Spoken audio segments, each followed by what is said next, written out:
Olá a todos, bom dia, Vitor Aguiar falando e eu estou aqui para a gente ter a nossa conversa diária a respeito do que está acontecendo no mercado financeiro. A sessão dessa quinta-feira está bastante interessante, a gente vê um certo tom de estabilidade, um certo tom de hesitação na bolsa e uma cautela um pouco maior no câmbio. Dando alguns números, dólar à vista vai subindo nesta manhã, mas é uma alta até tímida perto de todo o alívio que a gente teve nessa semana.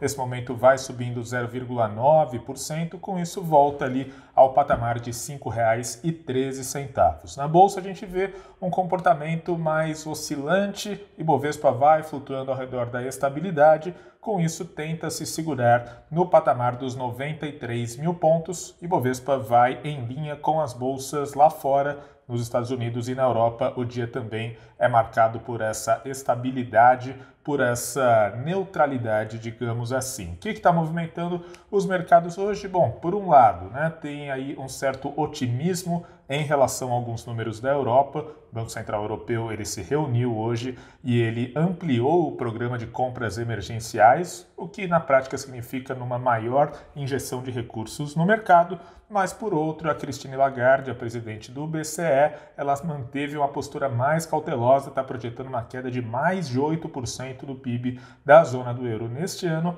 e ainda prevê a inflação em níveis bastante fracos. Dito isso, eu acho que chama muito a atenção o fato de os mercados eles estarem se segurando relativamente em níveis aí bastante aliviados, apesar dessa pressão um pouco maior no dólar, o que mostra que de fato os investidores eles continuam bastante otimistas, que os investidores continuam aí com a esperança de ver uma progressão nas condições econômicas do mundo. Dito tudo isso, no vídeo de ontem, quem assistiu o vídeo de ontem, aliás, quem não assistiu, também peço que vá até o nosso canal do YouTube aqui, que veja os vídeos anteriores, eu tinha convidado vocês para uma discussão, para que a gente pudesse trocar algumas figurinhas a respeito da percepção de vocês desse momento tão otimista dos mercados, apesar aí dos inúmeros fatores de risco. Como prometido, agora eu vou ler e vou conversar um pouco com vocês. Por exemplo, Luiz Felipe, eu vou olhar um pouco para baixo aqui porque eu estou lendo, então não estranhe. Luiz Felipe diz, a alta de hoje, no caso quarta-feira, acredito, se deve pela maior quantidade de pessoas novas participando da Bolsa e dos investidores estrangeiros injetando dinheiro em mercados de maior risco como o nosso, já que nos países desenvolvidos a situação está melhorando.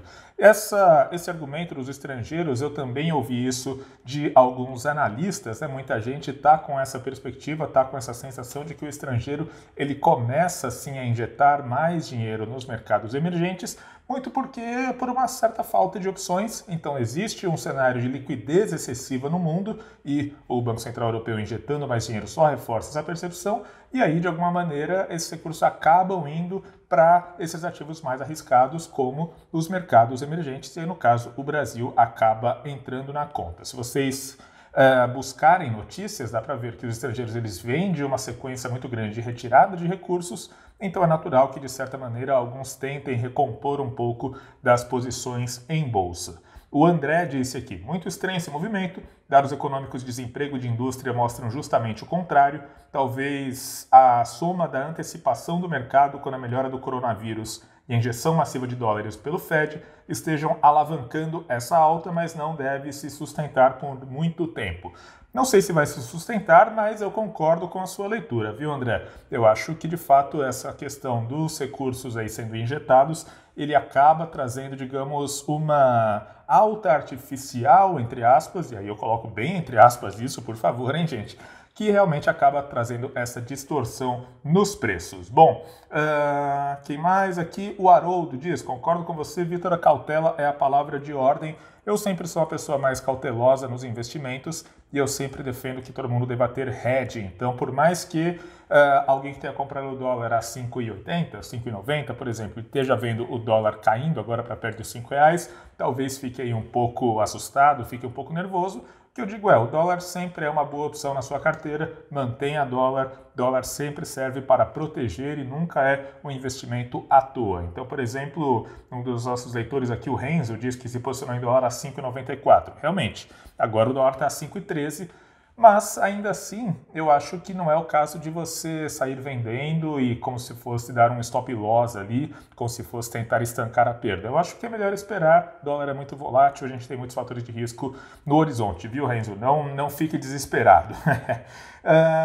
O Great King diz, olá, até onde você acha que vai o dólar esse ano? Eu não vou me aventurar a dizer isso, viu? Realmente, dólar é uma variável muito, muito complicada. O que eu posso dizer é que o pessoal que eu tenho conversado, de bancos e de analistas, eles colocam o dólar ali perto de alguns, na limite inferior, 4,50, limite superior a perto de 6,10. Então, mesmo os analistas e os economistas ainda estão com muita dificuldade de ver o futuro. Bom, gente, dito isso, agradeço muito as mensagens, convido todo mundo a mandar mais comentários nesse vídeo, também convido todo mundo a assistir o podcast Touros e Ursos amanhã, a gente vai estar ao vivo respondendo mais dúvidas, tá certo? Tchau, tchau, um abraço e até mais!